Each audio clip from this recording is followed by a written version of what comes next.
Hola, anem a començar el tema dels qüestionaris.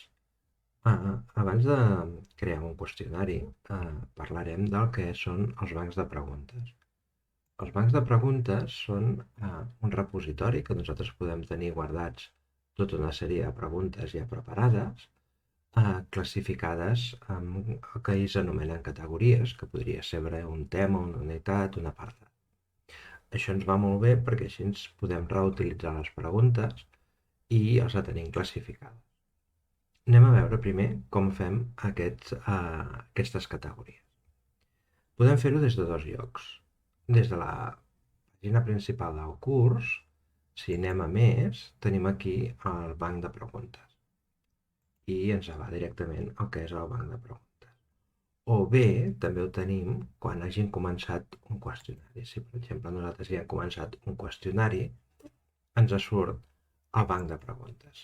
Anem exactament al mateix lloc, per tant, i anirem des d'un costat o des de l'altre, segons ens interessi. Bé, primer de tot ens surten les preguntes, però nosaltres hem dit que volíem fer una categoria. Doncs, per tant, agafarem aquest menú desplegable que tenim aquí a l'esquerra, l'obrim, i aquí tenim categories. Per defecte, qualsevol qüestionari genera la seva categoria. Per tant, nosaltres les podem fer a dins del qüestionari aquest o a dins del tema, a dins del curs. Afegim una categoria, que tenim aquí en vermell, que ens destaca. Val? La categoria mare ens demana si volem que sigui el curs o la del qüestionari. És recomanable deixar-la al curs i així ens el tenim sempre disponible.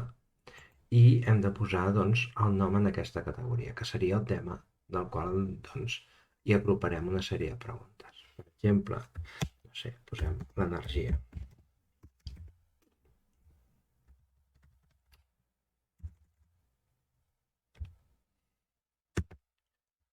L'energia. I posarem preguntes sobre energia. D'acord?